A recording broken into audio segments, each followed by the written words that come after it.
like one of the things that happens for live projects is if you want a decent size influencer, they'll come in and say, well, if you want me to call on my Telegram channel, 1 ETH, 2 ETH. For what? So you can mention the project, but if you know them well enough, it's free, or it's 0.1 ETH, or it's give them 0.25% of supply, or whatever it may be.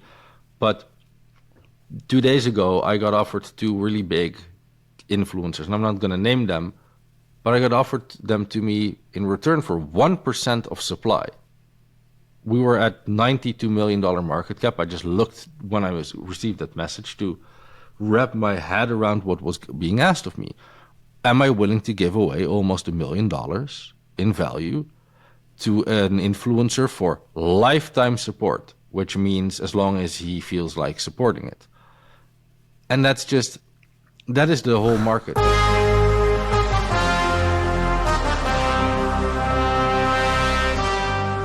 Welcome to the Never Die Podcast, your ultimate source of crypto alpha for those who never quit.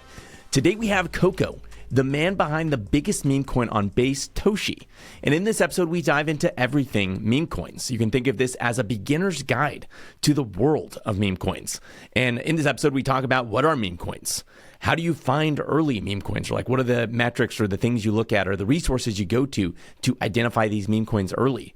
How do you avoid the bad meme coins? Some of the influencer and meme coin scams in the space and a ton more. Let's dive in. Can you try to explain to the average American who's not involved in crypto, they're not involved in meme coins, and they don't understand, like, what is a meme coin? Can you explain, like, what is a meme coin? Yes. And this is something that goes back to, for me, 9gag and before 9gag. For those who don't know 9gag, it is a website where, well, when I last looked, people just posted pictures, memes, and there were like, everyone could just upload a meme, and then there were people voting for memes, and then you had the homepage with like the hottest memes, and it was just fun. What a meme is to me is something that people can relate to in a funny way. It's most often like a picture. There's like this meme, like there are a lot of memes taken from stock photos. So like you have this guy walking with his girlfriend hand in hand, and he looks back, and I'm not even sure if he actually looks back at a different girl, but the meme is that like he's walking with his girlfriend, and then his girlfriend will be like, oh, my job, and then he looks back, and then he's looking at a meme coin, for example, like, oh, that's more interesting to me. Or you have Pepe, which people may have heard of. You may have Doge, which I guess almost everyone that knows anything of crypto has heard of. And Doge was very much a 9gag meme, like much whoa, such hair, such whoa. Like it was such a weird meme back then, and to see that turn into a token, it's just something people can rally around. Everyone on 9gag in 2009, 2010 knew the Doge meme. So then people make jokes that are related to Doge, and then you have a coin or a token that launches, and people just rally around it. They can purchase something and feel part of a community. So to me, a meme coin is mostly right now community building. It's people that rally around something they collectively like, knowing that it has no intrinsic value. But it's just the sense of belonging to something. It's the sense of fun. It's the sense of rallying around something together that isn't malicious. Would it be kind of fair to maybe state it as like early stage, maybe a meme coin is pure speculation? You have people that they're looking at these meme coins and they're saying, hey, I think this one has potential. Maybe they think it's funny. They think it's a clever twist. Maybe they think it's in line with what's popular, right? Like right now, or I mean, since the history of meme coins, dog tokens have been popular. So maybe it's like a variation on dog tokens, or, you know, some sort of thing like that. And so they see that and they say, hey, I think this thing has potential. I think this thing could go up. And so they put some money into it. And then as these things kind of grow, and as more and more people kind of see that, maybe from there the community blossoms, where you have these people that kind of ascend necessarily speculation. They are speculating, they're trying to make more money, but then they kind of form into this sort of community of like Dog with Hat. Like Dog with Hat started as speculative, like, hey, I can make a lot of money off this, but now it's kind of almost turned into like this fun movement, and it's almost like this thing of like, if you get it, and you're in the club, you understand it. And if you're outside the club and you don't understand it, you're calling these people, you're so stupid, you're so dumb for investing in this. But that's kind of the point. Is it's like us versus them almost. It's like the serious financial like investors versus these people that are like, they take life a little bit less seriously and they're just having fun.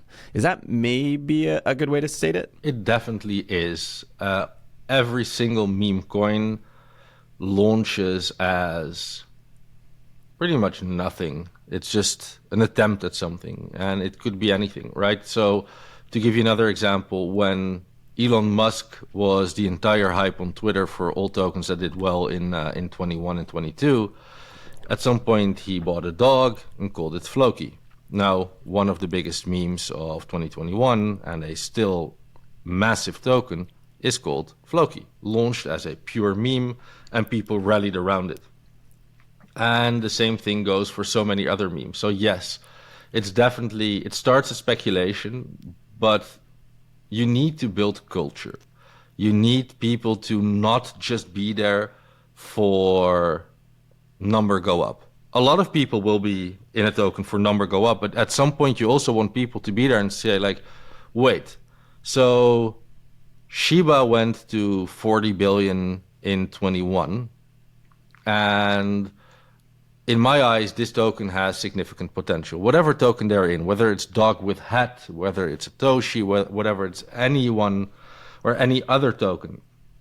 But the value is very much in people that find deeper meaning within the meme. Like, if you look at dog with hat, how many people have you seen with a Twitter profile with hat?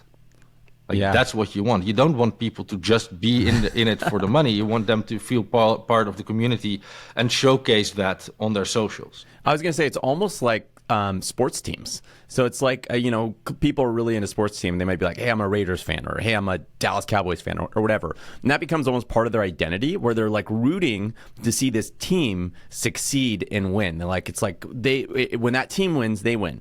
And meme coins are like almost like that, except for the team you're rooting for would be like the token, the meme coin you're in, right? Dog with hat or Doge or whatever. And if that team wins, it's not like, you just get to pat yourself on the back and be like, cool, my team won. You actually make a lot of money when that team wins. So you have like almost this financial incentive tied in as well. But as a community, you're working together to get your team across that finish line. That's a very fun way of looking at it. I hadn't looked at it from that angle. It actually is, you're joining a sports team. Like if you want to take the Raiders or any other sports team, you are joining that sports team and becoming part of the team that's on the field if you want. You can be an investor and sit in the bleachers. I'm just gonna, probably bleachers have nothing to do with the Raiders, but that's all right. But you're just gonna sit in the stadium, or you can be on the field, and it's on you to choose that. Like, you can dedicate your time and for the betterment of a project, and whether that is exposure on socials, whether it is speaking to other people, whether it's being a moderator in the community. We have like 40 different community mods for Toshi, and these people literally spend their time. They're not getting paid. They're there for the long-term success of this project. And like, where else are you going to find that? Like, there's no company in the real world that has 40 people that say, oh, let's sit together and brainstorm and work together and get this project to become as big as we can possibly make it. And that is the beauty, absolutely. Like, you're part of a team and you all work towards a common goal, yet the way people leave that team is by selling their tokens. So in a way, and this is why in memes we tend to speak about cults. And I don't mean like the cults where people lock themselves in the home and there's a leader, but very much like it's very cultish behavior. Like, you're part of something, and if something is bad, you ignore it and you try to build onwards from it and improve on it. And when I say wrong, it's like, okay, maybe the team does something stupid, and instead of like all like getting angry at the team, everyone just supports the team and tries to have them improve on their mistake. And I think that is the beauty, and that's what happens totally with the sports teams too. Like, you'll shout at them, but then you'll want them to succeed. You don't want them to fail after they make a mistake. It's very similar to U.S. politics. If you look at like Democrats, Republicans, those are two teams. Those are two essential sports teams, right? And everyone draws their sides of like, I'm on the Democrats or I'm on the Republicans. And people get brutal. Like, if you want to speak like talk negatively about their sports team, or if you say you're on the other team, like they'll treat you like trash. It's like you're subhuman. But I've seen the same thing in the crypto space, right? If you're in a project and you're a supporter of it, and it's like a rival project, like Solana and Ethereum, right? If you talk bad about or good about Ethereum, you'll have all these Solana guys jump into the chat and be like, hey, Ethereum's actually trash, and you're really stupid for liking it. And it's vice versa. If you talk positive about Solana, you'll have these ETH guys jump in and be like, oh yeah, how many times has Solana gone down in the last week? Blah blah blah. And so you have this really like deep tribalism between these tokens, and you have that in sports teams too. Like sports teams with football or soccer, you have these like gangs that like they'll go like fight each other, opposing teams after the game. They'll like meet out back and duke it out. And I don't know why. I don't know why people do this kind of stuff, but for whatever reason, it permeates like kind of every aspect of our culture. Yeah, but if you look at the Kardashians, for example, it's a weird example, but I always say that it's a lot of entertainment. People in life are looking for outlets to get entertained. And I truly believe this is one of the purest forms of entertainment because you can get all the emotions. I mean, I remember that the first time I invested in a token and I got into this private sale, and it was 100% going to be worth like $1 million the next day. And like there was this clan of gamers called FaZe, and they were going to be behind it, and there were like influencers, and there were like everyone was in on it. And I remember going to sleep, and I put 30 BNB into it, which was a lot of money for me, and I didn't know really who was running it, but like I got added to this group and this private sale, and then the form of the group that sent money in for that private sale ended up on CoffeeZilla. Why? Because that form started circulating on the web, and like we all lost money, but like you invest in a scam, and that's the fun thing. Like you ride all those emotions. I literally fell asleep on the couch thinking like, oh my god, I'm making it. This is it. I was only like 3 months into crypto when that happened, or maybe less, and yeah, it ended up being a scam, and everyone lost their money, including me and my friends. And it was just so funny, like going to bed, like falling asleep thinking like the second I wake up, I'm going to be rich. And then you wake up and you're like, oops, there goes $20,000. So you're essentially saying like meme coins are they're a form of entertainment. They're like a game. They're sort of like gambling. Except for you kind of have more control over the outcome, and there's actually an element of strategy to it. If you're good at picking memes, and you have like sort of the sixth sense for like what makes a good meme coin, you can actually win consistently. But on top of that, even if you don't, like you can go out and spread the gospel of whatever meme coin you're really into, and help influence the outcome. And so it's like this weird like hybrid gambling entertainment thing that's never existed before that people are having a lot of fun with. And that's really the point of meme coins. Is that a good way to sum it up? Yeah, if you have zero knowledge, if you just step into the arena and start placing your bets in a way, you are purely in the casino. But you are in the casino, like you can go and play roulette in a casino in, well, let's call it Europe, where you only have the 0.36 and a single zero. So you have like a 3% loss on every number you bet on. But if you go into the meme coin arena without any knowledge, you are at like a 98% loss straight away. Like, yeah, the 2% are going to hit. And that 2% is the reason why other people invest, because they tell their friends like, hey, I put $100 into something and now it's worth 5,000. But it is very much like a casino where if you know a little bit about what you're doing, you can actually stack the odds in your favor. And you can do that in many ways. You can use tools like sniper bots, so you make sure you're early into a project. Or maybe you are in alpha groups where you know about the project before anyone else. Or you are in groups with influencers and they're like, oh, I'm going to post about this project in a few minutes. So there are different levels to the game.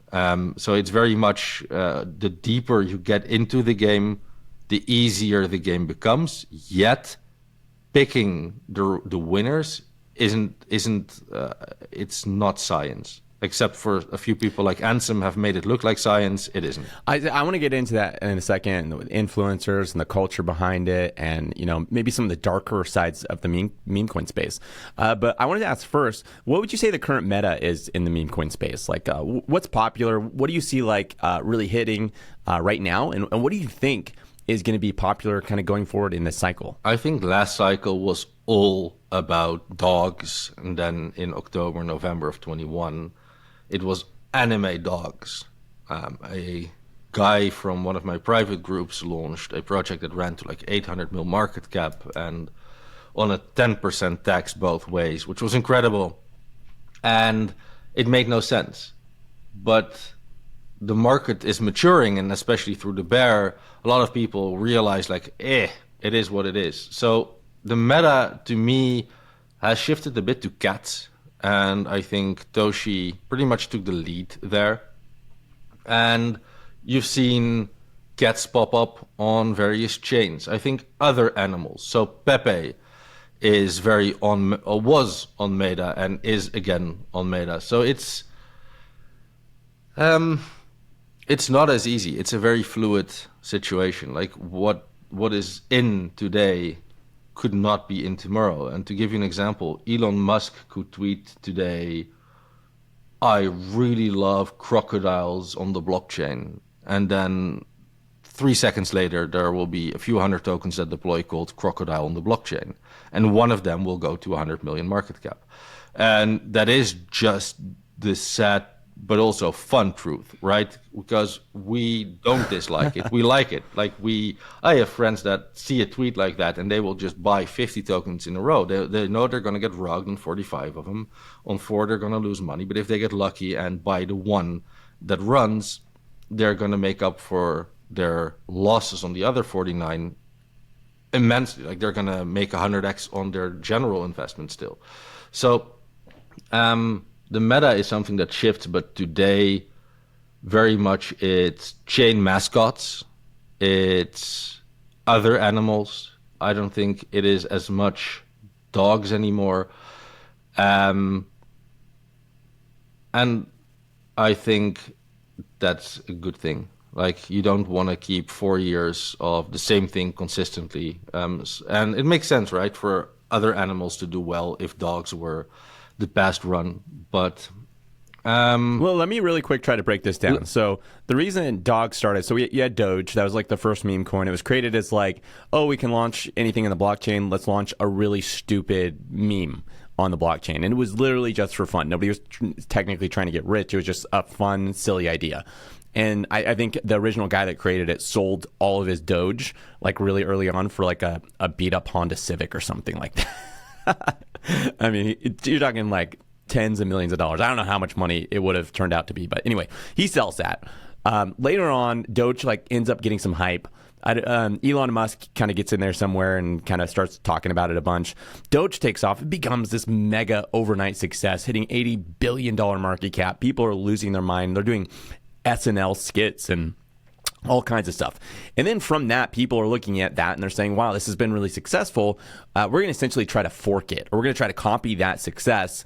And since it's a dog, we're going to make other dog coins, hoping that those will be equally successful. So you had Shiba Inu, you had Floki, you had like pretty much any kind of dog token you can imagine. People all kind of trying to hit that same meta and have theirs pop off like Doge did. And then you did have some. You'd have some. And then now people are looking around. They're like, okay, the dog coins have had their run, right? They've done pretty good. What's like the next natural successor? Oh, cats. Cats are related to dogs. They might also do well. So let's launch a bunch of cat tokens. And then kind of in between there, you have like people just like trying to think of more unique, maybe original ideas like that are unrelated to any sort of animal. You have like the Trump coins. Then you have like the Tramp. Trimp, I don't know how to pronounce it. Donald Trump and Bowden, yes. Yeah, and Bowden. And you have like like you mentioned, anytime Elon tweets something funny, or like right now you have NFT Nick talking about I choose rich every day. And so you have like these meme coins popping up called I choose rich. And so you have all these kind of random assortments of memes. But in general, like all of them are trying to be successful, and they're trying to tack onto the success of previously successful meme coins. So it's not like people are just stupid and we're just like, animals are going to be popular. There's actually a natural succession of the first one was an animal, it was a dog. Next one makes sense to be like a cat. Pepe's like just a popular meme, so that popped off, and people are going to probably keep working their way out, and give it 10 years, and you're going to have meme coins popping off to $1 billion in all kinds of categories. It's just people are trying to guess what's going to be popular next, and that kind of dictates why certain types of memes are kind of in vogue versus other types of meme coins. Yeah, and I also realized one other thing. I said this time around it's more other animals, and then I realized Bonk is a Shiba. It's a Doge meme. Whiff is a Shiba. So in all honesty, the two biggest ones again are Shiba Inus. What dog with hat's pretty funny because it's like, it's a clever take. I wish I'd have seen it earlier because it is such a clever take. It stands out where people are like, dog coins are popular. It'd be even more popular than a dog coin, a dog with a hat. And it's just so stupid. You're like, that's stupid. But it's so stupid, it's genius. So, boom, $1 billion market cap. But that's the whole goal of a meme. It isn't there to be serious. It's just, and that's what I mentioned with like cultish behavior. People just want to rally around something. And if you give it significant value, if you say, no, it needs to be a dog that has saved 4 people at least. Like, no. It can be the dumbest looking dog, the derpiest dog. That's what people are looking for. They're not looking for something that does well. Look at Trump and Biden. They are both, you're American presidential candidates, but depicted in a slightly differing way from the reality, but it's much more fun that way. And I think that's the strength of memes. That's the strength of the internet. It allows us creative freedom, and memes are part of that creative freedom. So you can create something, and other people can rally behind it. And that do you want to know the only meme coin that I own right now? Tell me. It's not Toshi, but I think you've convinced me to buy some. The only one that I've ever bought, which I just thought was funny, because you're talking about like weird, just like stupid ones that are so stupid they're funny, is I bought a meme coin called Harry Potter Obama Sonic 10 Inu. I hold some.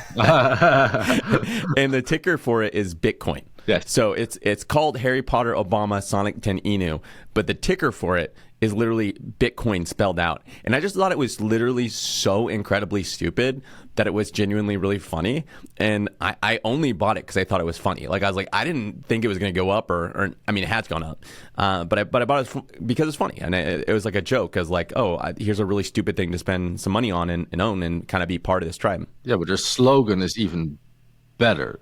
The ticker is Bitcoin. Like it is gold. Like it's pure gold. I remember buying that pretty early on, and I didn't realize what it was. And then I looked at my one of my Telegram bots that I bought it with, and it was worth a lot. And I was like, oh, let me look into what it actually is. And then I just started laughing so hard at how redacted it looked. And I was like, yes, I'm very glad I bought this, because I didn't even look into it when buying it. I often just see a contract floating around in the chat. I just throw it into like Maestro or Banana and I just buy. And those are Telegram bots used to trade faster than through UI of like decentralized exchanges.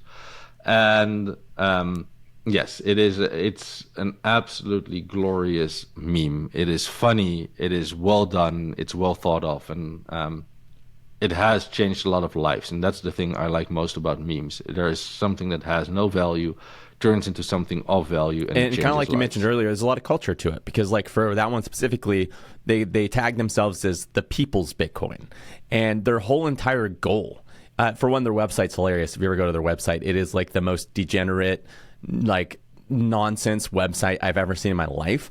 It looks like something from like the 90s, and their goal is literally just to get the meme coin so big that news anchors have to say it on like live television. Like that's their whole goal. Is like, let's get this stupid concept so big that like these serious like financial analysts have to talk about it and say the phrase Harry Potter, Obama, Sonic 10 Inu. And it's again, it's just something people want to rally behind, and they're like, oh yeah, cool, I can support that concept. That sounds super cool.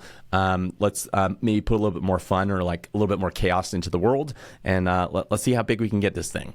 And that's maybe really fundamentally at the core the concept behind like what is a good meme coin. I think that is the power of memes, but at the same time, it's very broad because yes, you have high quality memes that people laugh about, but you also have first mover advantage. Like for example, going back to Toshi for a second, it was the first meme on chain. It was definitely the first meme that performed in any form or way, and that is also always a play to go for. Like you don't want to buy meme number 700 to 800. You want to buy meme 1 to 5 and see what happens. And Base was big because, I mean, there's a huge expectation that Base is going to be like this retail hub. And anywhere like retail hangs out, and retail is like defined as like average people that aren't like super nerdy into crypto.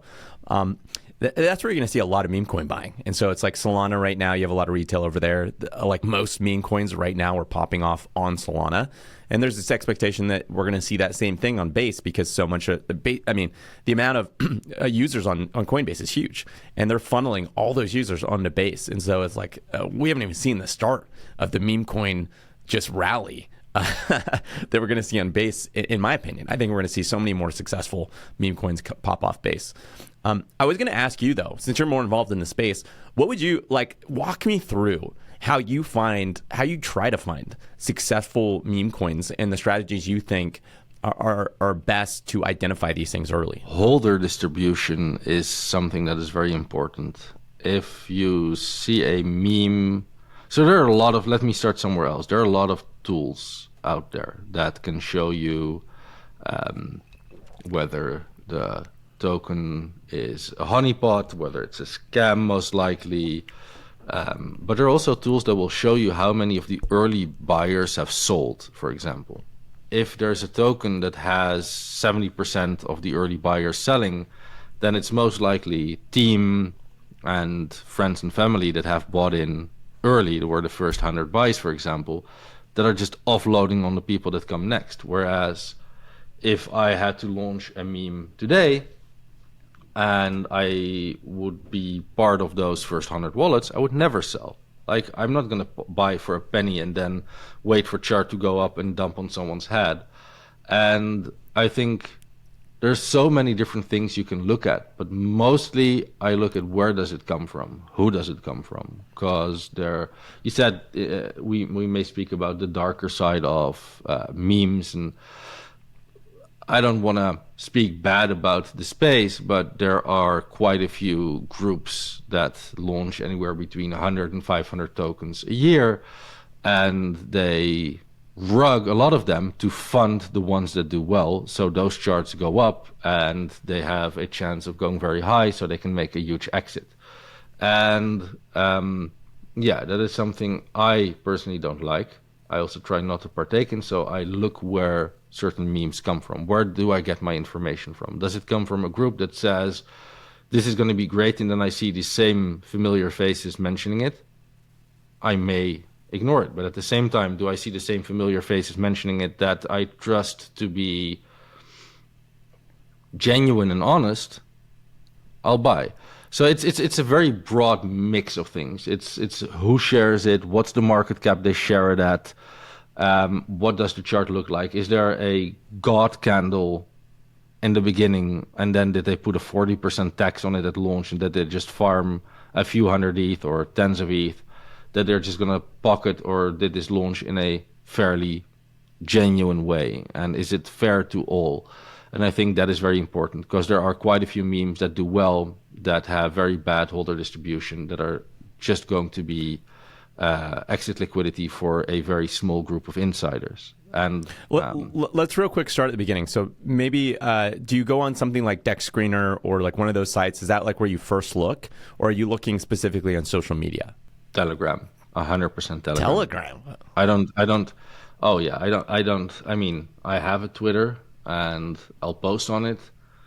But by the time I see a token going around on Twitter, probably I'm either in or have already decided to ignore it. It's very rare for me to find a token on Twitter and be like, let me buy some. It's like all of meme coins, or at least 98% of all meme coins, originate on Telegram. Where are you finding these on Telegram? Private groups. Telegram private groups. Got it. Oh yeah, it's all access to information. Okay, and I want to, which is again fairly unfair. Yeah, I want to get into that in a second. What sort of market cap are you looking at when you're jumping into these? Up until half a year ago, I would try to get in under 100K.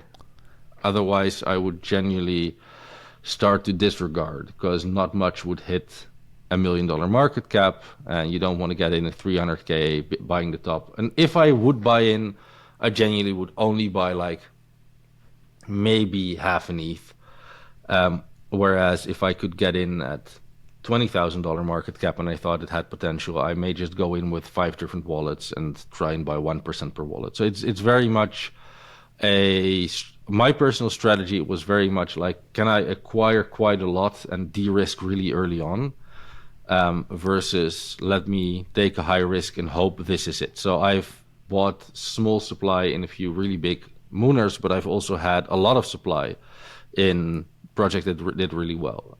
So my personal preference has always been, can I count on this being safe? Can I expect this to have the right push? Because as you know, when you look at an early meme, and I'm very much someone that looks to invest in the first minutes or hour after something launches. Now, if I look at something that has been live for a while, I look at the speed of the community. I still look to invest somewhat low. I'm not buying WIF, for example, today. Like, even though it may have an upside, like my personal strategy is pretty getting in early on and then holding for a very long time and seeing if it takes off. So if I look at tokens that have been out for longer, it's very much the community. Like, what do I see them doing on Telegram? Are they crazy? Are they wild? Are they positive? Are they infighting? If I look in the chat and then 5 hours later I look again, do I see 50 new messages? Do I see 500 new messages? Or do I see 5,000 new messages? And that is a very important metric. Doesn't always mean you're right, but the community drives every single meme. It's not a team. It's a live and vibrant community. Would you say you look at liquidity at all? Yes. And what are you looking for in that arena? Locked liquidity, first and foremost. Okay. If a project doesn't lock the liquidity, it usually ends up that the developer determines that liquidity, when it's high enough, becomes his or hers, which means the rug pull. So if you don't see it locked, you're not even going to touch it. You're like, if it's not locked liquidity, I'm not touching it. It depends on how early you are. If you're in the first 3 or 5 or 15 minutes, then maybe the developer hasn't had the chance yet to lock, although it shouldn't take more than a few minutes. But if you're looking 2 hours in and it's not locked, 0% chance I'm buying unless someone tells me I know the developer, it's 100% safe. And then most of the time I still get rugged, but at least then someone will have told me that it was safe. And with regards to liquidity size, I don't like tokens that you can't really exit from. And what I mean with that is there are tokens that have maybe 1% liquidity at $1 million market cap. So there's only $10,000 in ETH, but there is 98% or 95% of the token is in other people's hands. So every single sell is going to send it into the pits of hell, whereas every single buy is going to send it all the way up. I want to explain that concept because a lot of people don't understand that.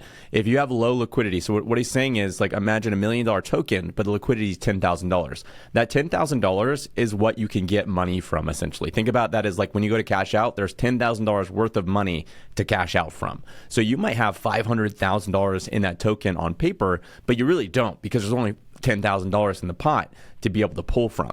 And so in that case, like, it's really easy to send a token really high because every time you buy, it's like you're buying from this really small pot and it just skyrockets the price.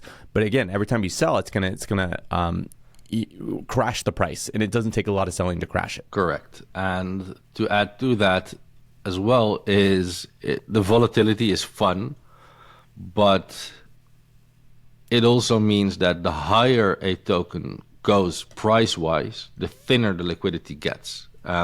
This is just the way that the curve on liquidity works. It starts at pretty decent, and then the higher your market cap goes, the thinner the liquidity pool to market cap ratio becomes. So if it's already low early on, it's going to get incredibly thin when it goes up. So I'm personally looking for something where I feel like, okay, at 100 million market cap, will there still be around 1% of the market cap in liquidity? And that for a meme is, to me, pretty much the golden ratio, anywhere between 1 and 2% in liquidity at 100 mil. And that sounds weird because that means there's still only $1 million, but it's not like 80% of all people are selling all of their supply every day. It's a market where people are trading. Yeah. Every buy puts the chart up, every sell puts the chart down. So to me, liquidity is very, very important, because it's fun to have, as you said, $500,000 worth on paper, but if you can sell it for $3,000, then you'd never had $500,000 to begin with. I want to kind of pivot to what we've been kind of hinting at the whole episode, which is dive into some of the drama, some of the scams, some of the maybe lesser known aspects of the meme coin space and maybe the crypto space as a whole. Some of the darker things that happen on the back end with influencers, some of these private groups, private communities. Kind of dive into that whole little realm of crypto. Sure. Let me start by saying private groups aren't something malicious. It's basically like your WhatsApp group with friends. But Telegram is built very different from WhatsApp, where you can have groups with 10 people, 100 people, thousands of people, and you just add people. And because there's a lot of anonymity, there's often not a phone number connected to someone, it's just a screen name, you have large groups. The beauty is that you can connect to people from all over the world and you don't have to reveal your identity.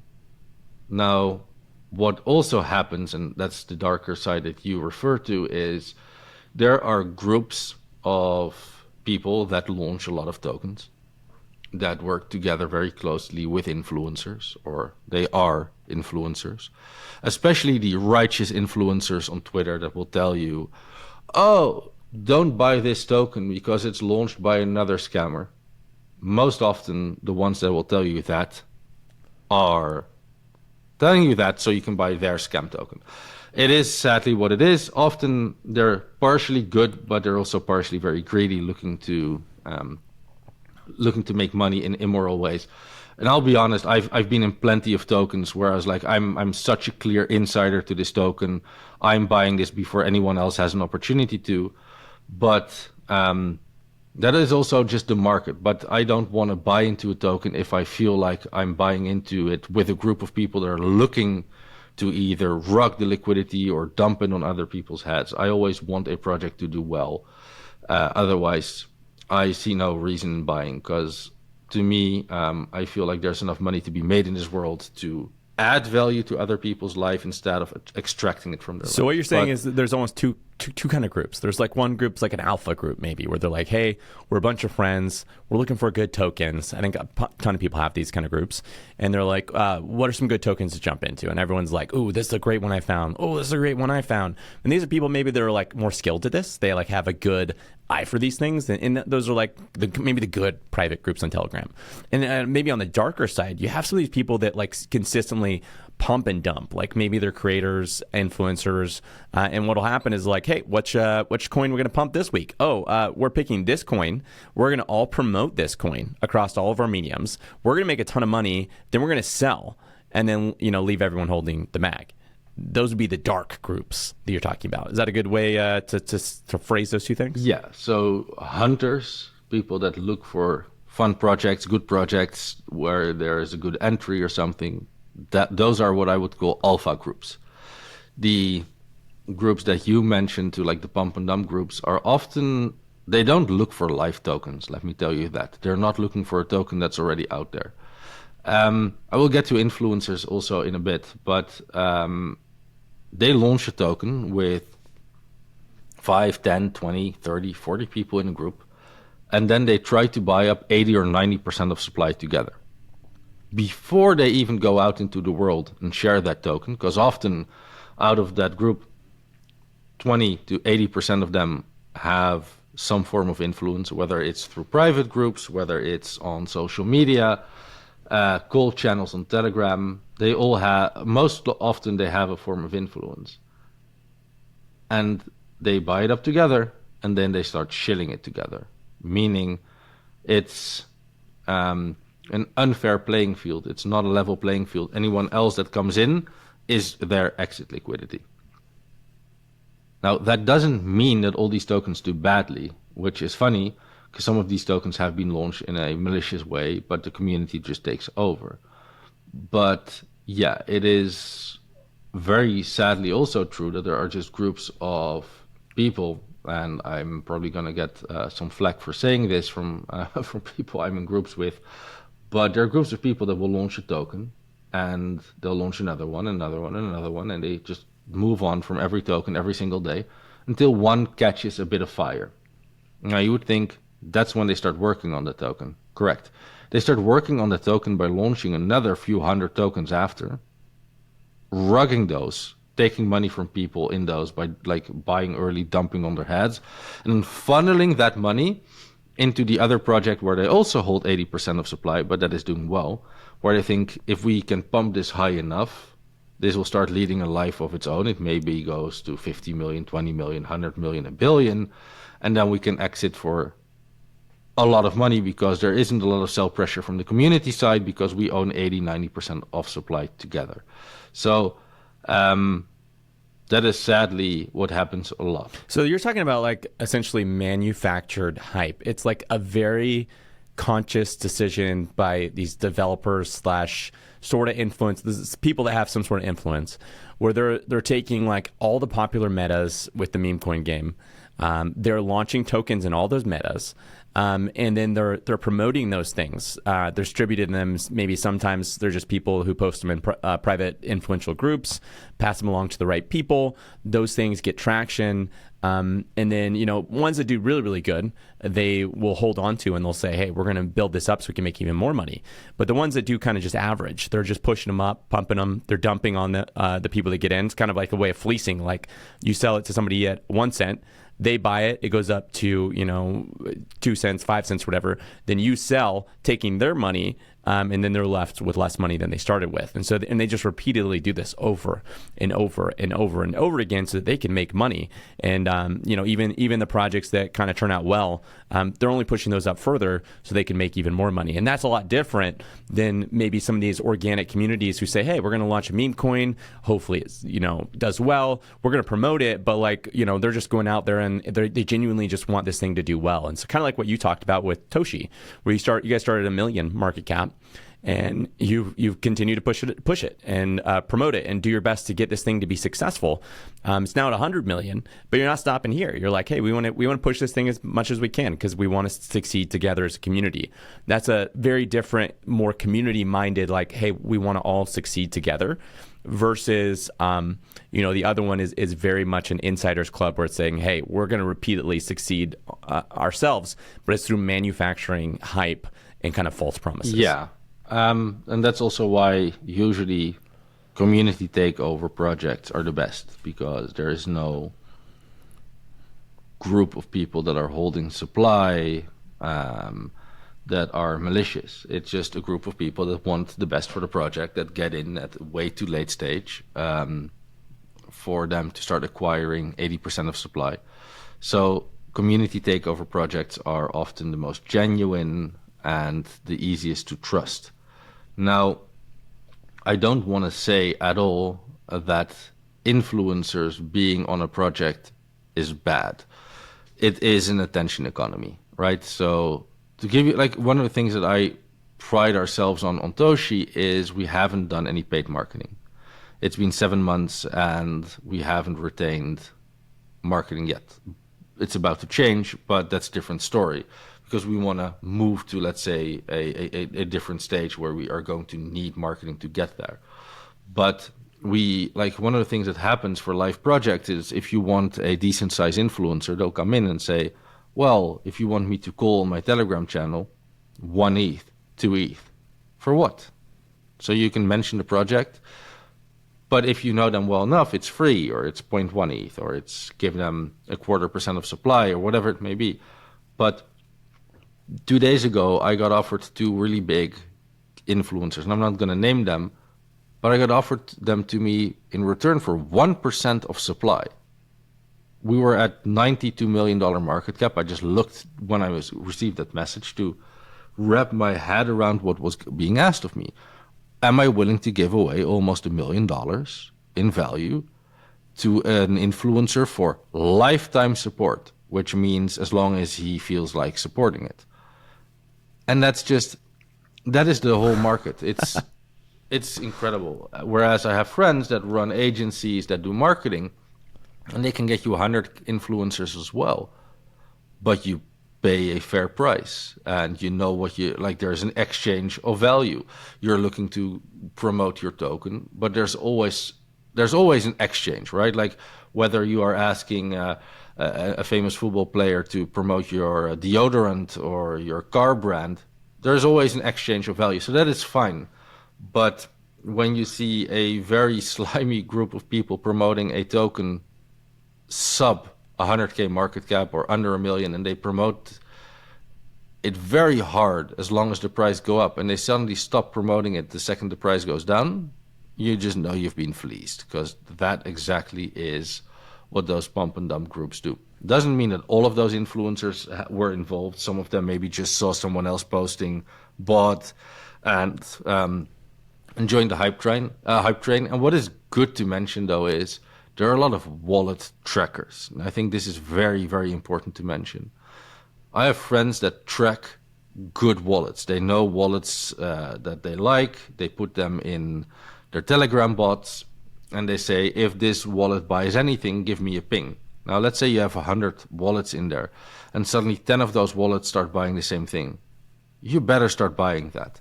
Some of these guys are influencers themselves, so maybe they'll just buy something because they see wallets that they respect buying a token, and they're like, well, maybe let me buy it. And then they share most of what they buy on their socials, so they share it. So it's not always that everyone you see posting is a person with bad intentions. It's just that on the darker side, there are multiple cabals that work together. And it's not like they all work together as a single group. It's very fluid. These people all know each other. I'm not going to name names, but I'm in many of these groups where, like, I know if I wanted to, I could get in like one level deeper and be part of these launches. I don't want to, but yeah, it's not hard. Like, for example, being on Toshi, I've been invited to 100 launches over the past half a year, or past maybe 3-4 months, saying like, hey, do you want into this private sale? And I know why they ask me, because they wouldn't have asked me half a year ago. But now Toshi is like the biggest meme on the chain, and they want my support in a way, because they can say, well, Toshi invested. So then they want to use my name in private groups to give it legitimacy. And that is something you also have to watch out for. So it's not always influencers. It's also people. And there have been a few really big memes in the past. If you look at Tsuka, if you remember that Digitaru Tsuka, the team behind that and people involved in that launched at least another 50 to 100 tokens. And I know there are people involved with the Shiba team that have launched at least another 50 to 100 tokens, etc. So like, it's not always that the team is malicious. It could be just one bad actor that slips in and then uses their fame. Would you say that the majority of like these influencers that kind of run these sort of maybe not fully illegal, but pretty scammy kind of cabals like you're talking about, where they're working all together to sort of make a quick buck at the expense of their audience? Would you say it's like that's mostly on Twitter? Is that mostly on YouTube? Are you seeing that mostly on TikTok? Or is that kind of Telegram. spread equally? Telegram. Okay. Oh, yes. I see. I'm hardly on Telegram. Like I message you on Telegram, and I know like I'm on Discord. I do a ton of stuff on Discord. Maybe dive in a little bit into the Telegram world. Like what happens on Telegram that where all this stuff is going on? As I don't really get involved with these launches at all, I don't know like the broader precise workings, but I have a pretty good. I know enough about it, and I've seen it happen in front of my eyes quite a few times. It's not like the thing is, and you have to realize this isn't always them as like a cabal speaking to each other and saying, "Let's scam people." Most often, it is someone says, "Hey, I'm launching a token," pulls together a bunch of influencers. Then these influencers invite other influencers. There's a few guys that their job is to pull together influencers. And you get a group together. So sometimes these influencers also just get unlucky with a bad founder. But other times it's the same guy for the 32nd time that month that's launching a token, pulling the same group of influencers together. So it's a very broad mix of what happens. And that's why it's very hard to determine which one is dirty. But that's why I say, like, if I see certain names pop up as influencers for a token, I kind of already know that they wouldn't get invited if it wasn't malicious. So maybe to give an example to kind of illustrate this concept would be, and this would be obviously nobody that would actually get involved in these things. That's why I'm using them as an example. Imagine, Brian Armstrong is buying some sort of crypto project and he's involved. People are going to be pretty excited about it because Brian Armstrong or maybe Vitalik's involved in this project. That brings enough credibility and hype to that project that if you knew about that, you'd want to also buy into that project. And if you found out early that Vitalik was involved in this project or this big name person in the space was involved in this project, you would buy it as quick as you could because you'd be like, hey, so-and-so is involved. And so what you're kind of saying is like they'll go around and they'll collect influencer names. They'll get, yeses from these influencers. They'll kind of use that to get other influencers. And they'll say, hey, look at all these cool people are involved. So this thing's probably going to succeed. And then, it launches, these people promote it, it does succeed. The big winners are all those people that got in early, all these influencers, the creator of it. The big losers are everyone that kind of listen to these influencers and, kind of get dumped on. But it does depend. It does depend on maybe the set of influencers. I know there are some that like will buy and they'll hold. They're like long-term investors.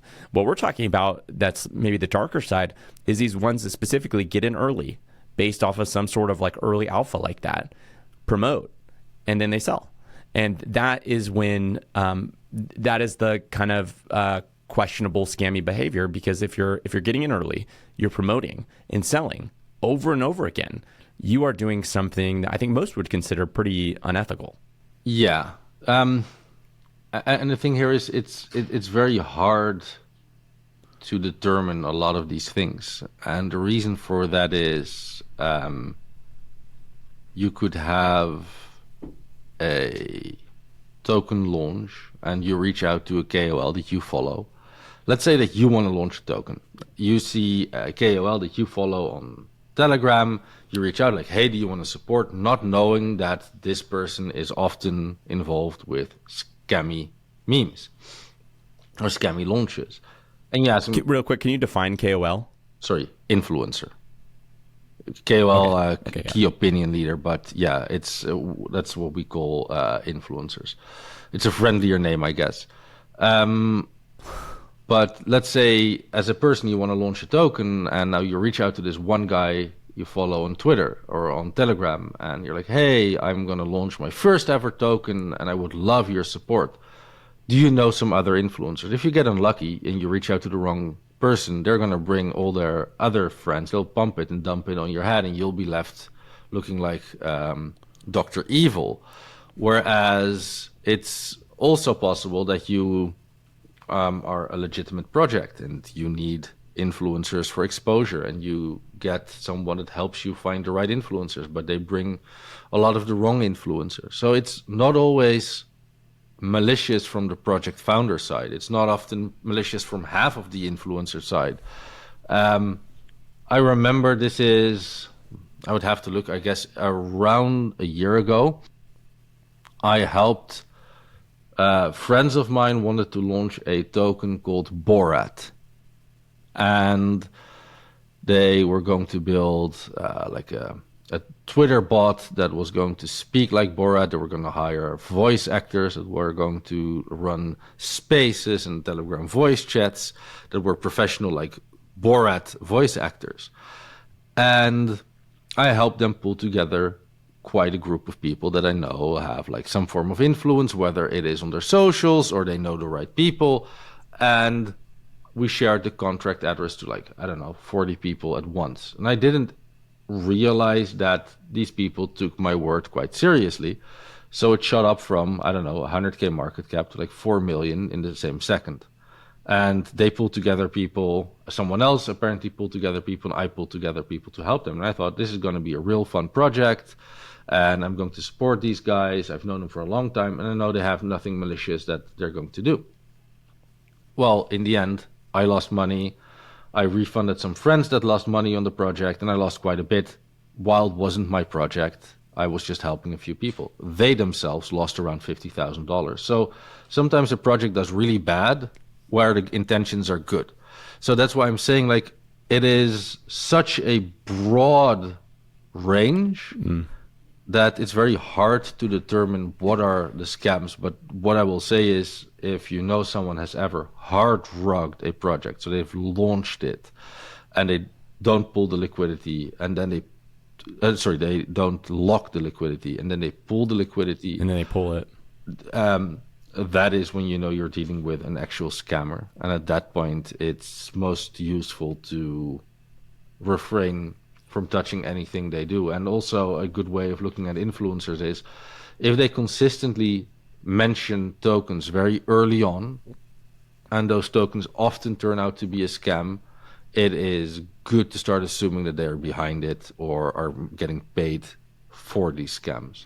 Especially if you see like a lot of what I'll see, especially on Twitter, is you'll see a lot of influencers at the same time mentioning the same token you've never heard of, this super low cap, just like really obscure kind of scammy token, and it's like on the same day they're all posting about it out of nowhere, and you kind of almost always can assume that they were all paid to talk about that. And I think that, and they don't always share that, and I think that's a scammy behavior that you can really point to, is that if you're like paid to talk about a token, or you have like some sort of involvement, like ownership in the project of some sort, and you're not openly disclosing that with all of the things you're stating, if it's on Twitter, YouTube, TikTok, Telegram, that's scammy behavior too, because people should know and be aware of like, hey, I got paid $10,000 to promote this project. People should know that. They should know that you're paid to say that you like it versus that you genuinely like it and have skin in the game, and that's why you're talking about it. But now imagine there are big projects that raise tens of millions of dollars. One of the rounds they always raise is the KOL round, the influencer round. It's not that they get a better price than angel or seed. It's just they allocate supply to sell to influencers, and in return, they get brand exposure. So I don't think that as like my personal belief, and I may have been skewed a bit by this market, but I don't think like as an influencer you particularly have to say I invested in the angel or the seed or whatever round it is. But I do get your point. I mean, if it's an ad and you're not invested, it's weird. I would argue that like if you got some sort of privileged access to a project, even if it was just seed round, you should mention that, or you should have some sort of like disclosure somewhere. Maybe that's like on Twitter, like, right, you have only so many characters, you don't want it to be your main post, but the comment under that should say, by the way, full disclosure, I invested in the seed round of this project. I think that is important. I think people want to know, are you an insider or are you not an insider? And I think the more transparency we have in the space, and the more that we demand it, the less scammy people that are going to be able to kind of rise to power, which has kind of been a pretty big problem in this space, is we have a lot of scammy people that have way too much influence in the space, because we have so few people that are actually like putting out like honest disclosures and being honest. So you kind of assume that everyone that's an influencer in the space is doing some sort of backroom deal. And like I'm personally somebody, I don't do any sponsored posts. I don't do any paid posts, paid videos, sponsored videos. I don't do any of that. I don't do any like seed deals or like early stage deals or any of that kind of stuff. Like I've just decided, hey, I don't want to do that. I trade liquid markets when everyone else can trade it. And that's kind of my thing right now. I don't think there's anything wrong with doing sponsored posts if you disclose it and you do it right. I don't think there's anything wrong with doing seed deals and getting in early to a project if you disclose it and you do it right. But I do think that that's something that people want to know. And that if you want to be a trustworthy person and maintain that trust, it should be something that they're sharing with people up front. I absolutely understand your train of thought here. And I'm not going to say I disagree with it. It's just I come from a different part of the market, right? I told you I got in from the degen side and the meme side. I think I traded 100 tokens before I ever bought anything other than BNB and ETH. I barely trade large caps. I don't care about them. I mean, I accumulate them, but I'm not looking to buy, sell, accumulate more that way or like sell tops. No, I accumulate because I want to have more of them because I believe over time their value will go up. Now, I get your point saying that if influencers get paid, they should disclose it. Yet, this is such an attention economy. If everyone starts doing it, sure. But if I were to pay an influencer, as you mentioned, a few $1,000s, and they would put out a post and they would say, I got paid to say this, then the entire value of what they just did disappears, right? Because then people are like, you only posted this because you got paid, not because you're interested. And I get it, because if you look at like TikTok, for example, or Instagram, if I see the word ad, I'm done. Well, real quick, let me say how you should get around that. Is you're still disclosing that, hey, I got paid, but it's like one of my projects that I love right now is Akash. Like I invested early, it's done really, really well. Not early, like I didn't do any seed deals, but I mean like I invested before price went up, and it's done really, really well. It's up 2,700% since I first got in. They don't do any paid or sponsored deals with influencers, but let's say that I did. I don't do that, but let's say I did. I would be the perfect KOL in that case, where I'd go up and I'd say, hey, I've been supporting you guys for a long time. Like, I love what you guys do. Let me be a brand ambassador. And in that sense, it's like, hey, I have this past of supporting. It was a genuine, organic, like I really believe in this project. And now I'm getting paid to support it, if that's the case. Again, I don't do any of that stuff, but you get the idea. If somebody genuinely is like, hey, I like this project, they're supporting it, they're willing to support it because they believe in it, then they're a great KOL. And, you know, I think you still get the value that comes from that. It's just, if the only reason they're talking about your project is because they got paid to talk about it, they're really probably not a great KOL in the first place. And that's, you know, like if you want to drive authentic community engagement, those aren't the kind of people. They're mercenaries. They're pay for hire. And so, you know, they might talk about your project this week, another project next week, and in the long run, they could actually kind of be a stain on your brand, I would think, because you know, they're pumping up something that they don't believe in. But maybe in the meme coin space, like you said, you're in a little bit of different industry. Maybe that's useful to say, hey, I did get paid to promote this. So did 100 other influencers. What do you think the price is going to do?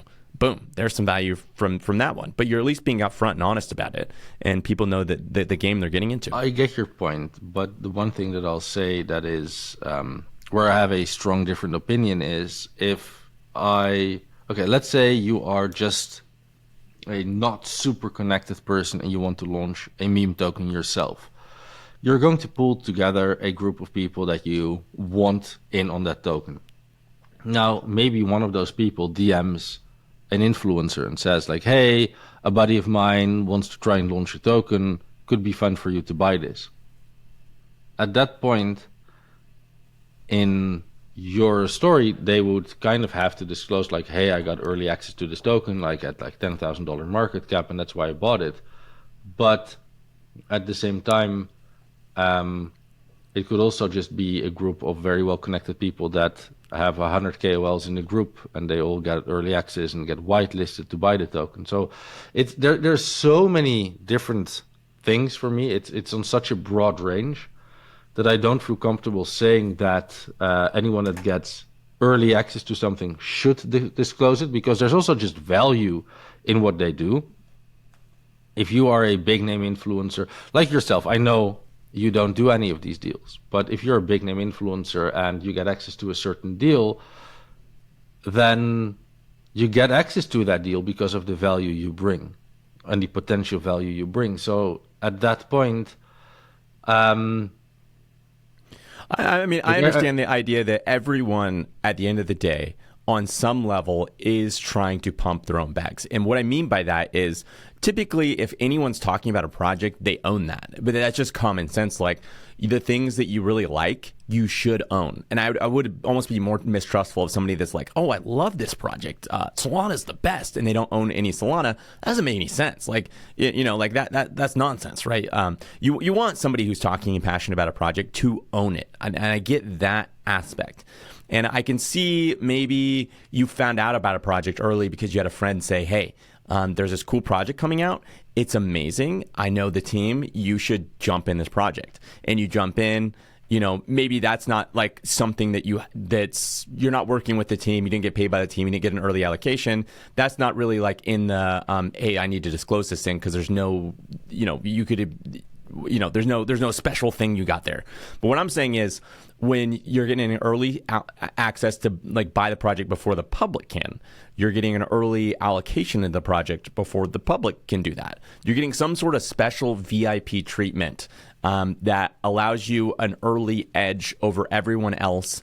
That is something that just easily can be disclosed in the end of the video, like start of the video, whatever. Like, hey, I by the way, I got an early 1% allocation in this project.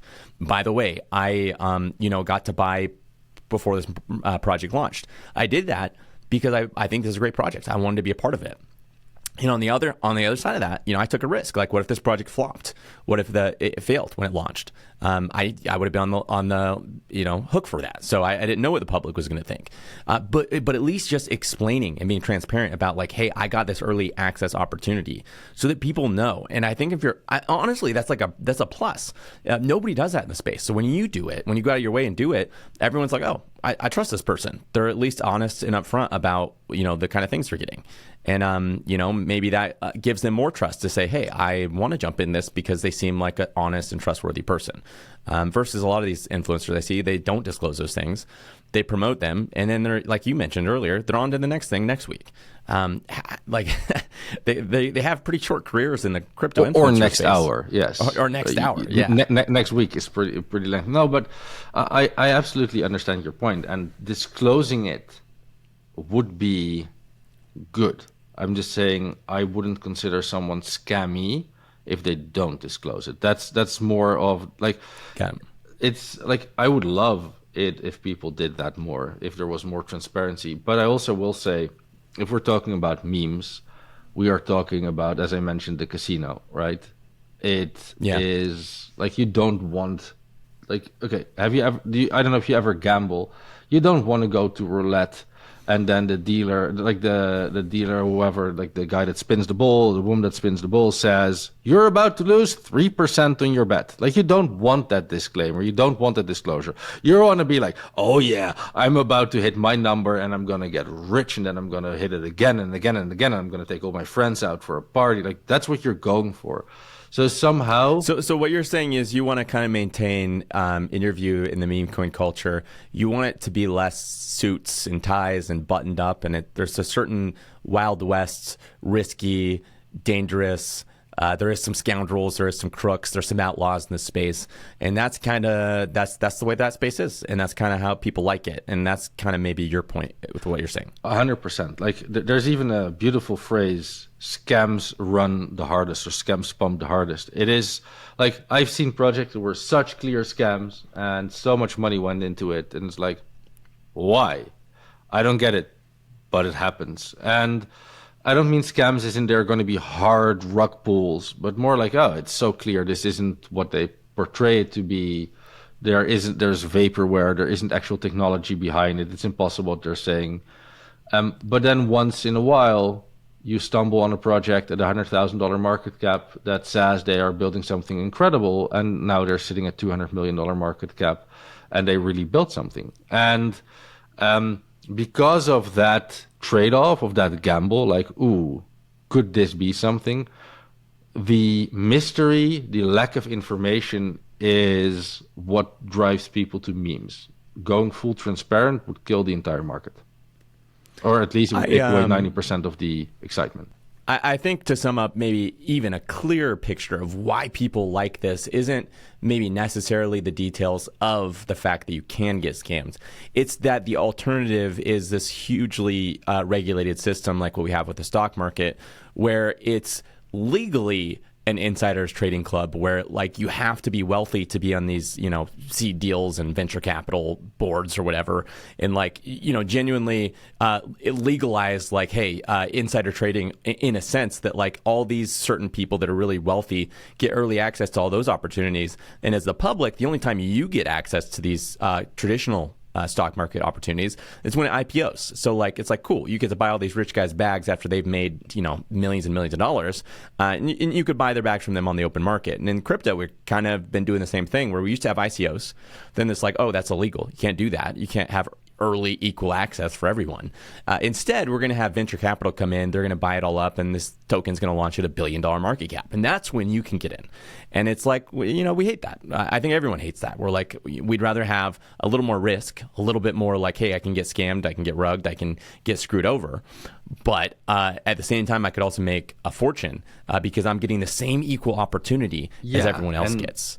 To add to that, if you look at what the top 10 on CoinMarketCap looked like in 21, both Doge and Shiba were in the top 10, showing you how a token launching at like $1,000 market cap can just crush your tech with your insiders and your VCs. Look at what happened to all of crypto when the market went down. Who were the culprits? VCs. It was FTX. It was Celsius. It was all the bad guys. Yep. They have done 1,000 times more damage overnight there than any of these insider memes can do. Whereas, where does the little man actually stand a chance? With memes. They can turn their $100 into 10 million. I have a friend, and there's no need to feel sorry for him because he does quite well, but he bought 10% of SafeMoon in the pre-sale in 2021 and then sold it for a loss because SafeMoon first went down a little bit after the pre-sale, and he sold it for a small loss. Yeah, that would have been worth 700 million at the top. Now, he would have liked that money, but like as I said, I don't feel too sorry for him. He's done quite well for himself. But that's just like painful. But then he tells me, and I told another guy to invest, and that guy had bought Shiba, and he had sold it too early. And I think he lost out on a few $100 million or $1 billion worth if he held his bag for long enough. So he said, I'm buying things, I'm just not selling them ever again. So he did buy into SafeMoon pre-sale, which was a public pre-sale. It was just on like DX sale or some platform that was used for IDOs back in the day. And he held. And that guy turned whatever investment into an incredible amount of money. So that's just also to show like you make a mistake once, or it's maybe not even a mistake. Maybe it was the right time to sell, but like it looks like a mistake after the fact. Hindsight is 2020. And you just get lucky by not repeating that same mistake that you made in your own eyes in the future. And that is what people want. They want that story like, oh, I bought Shiba at X, Y, or Z. I can even tell you how many people sent me screenshots or links to their Ether scan in 21 and 22. So they're saying like, look at what kind of bag I just fumbled. I bought this token for $300 and I sold it for $2,000 and it would have been worth 1.8 million today. Like that is what makes memes fun. You're never going to turn 300 into 1.8 million buying your token that had an angel round, pre-seed, seed, 3 public rounds, advisors, led by this round was led by VC1. This second round was led by another VC.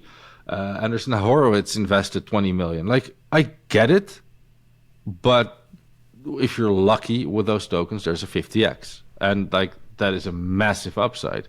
But by the time you are 10x, some of these people are 100x, and that's all right. That's the market, and that's that part of the market. I'm not hating on it, but it's just not something I invest in a lot. Now, you can go into a meme, find it at $30,000 market cap, purchase it, and a month later it could be worth 100 million or a billion. If you look at WIF, for example, but also if you look at Toshi, I personally know quite a few people that bought Toshi under $100,000 market cap, maybe even under 50,000. Now imagine the multiple you make going from 50,000 to 160 million at the top. I know people that bought Bold on Base. A good friend of mine bought 1% of Bold for like $100. It was very low market cap. He just bought one of the first tokens on chain. He's like, okay, let me just buy something, whatever. He was looking at his bag, turning into $1 million in value. And he said if it was $1 million after price impact, because there was a lot of liquidity, so the price impact wouldn't have been high, he was going to sell. And it was at $990,000 or $980,000 worth when the developer decided to start running the project. So like that guy turned 100, could have turned it into 990,000 if he wanted to, but he wanted that million, and in the end maybe got out 50 or 100,000. But that's just also, that's the game. There's upside, there's downside. If you are willing to take risk on the downside, you can only lose 100% of what you invest, but you can make millions of percents on top, and that is the casino. And that's what I mean, where like you go to a casino, you have a 1 in 36 chance that your number hits on a roulette, for example. But here you may have a 1 in 100 chance, but you don't get paid 100 times. You may get paid 1,000,000 times. And I think that is the fun and unique difference that, to me, allows this market to have more of its darker places. And it's like, it's not good, but to me it's still somewhat okay. I don't like it, I don't partake in it, but to me, having been full-time in this specific subset of the market, I'm sort of okay with it. Even though I dislike it, it's just part of the market. It's part of what you navigate, and it's unfair to all newcomers. It was very unfair to me when I started. But as with everything, if you start investing in anything uninformed, you are probably going to lose your money anyway. That is a great note to end this on. And it has been awesome having you on here, Coco, and diving into the world of meme coins, the dark parts and the fun parts of it. And this has been a really interesting conversation. Well, thank you so much for having me. And I just want to end it with one note, and that's saying memes. Without memes, crypto would be nothing. People don't realize it, but all the culture that you see today in crypto, you have some Bitcoin maxis and you have some ETH maxis and some Sol maxis, but without memes, ETH wouldn't be big, Sol wouldn't be big, no one would be speaking about it. Pretty much, you would have like 3 or 4 clashing clans that are fighting each other on Twitter, and that's it. But the memes are the reason that retail will find its way to change. Like, you're not going to go as a 19-year-old to your university or your school or whatever it may be and tell your friend, look at this very complex AI token I bought. You'll show them a meme of a token you bought, like a picture in your phone, and you're like, ha ha ha ha ha, that's funny, what is it? Oh, it's a token I just bought. And that's how you grow community, both in and outside of the online world. Well, as always, none of this was investment advice. You should always do your own research. Crypto, and especially meme coins, are risky, and you've got to act like an adult and make your own decisions when you jump into these things. Remember that winners never quit, the path is always forward, and crypto never dies.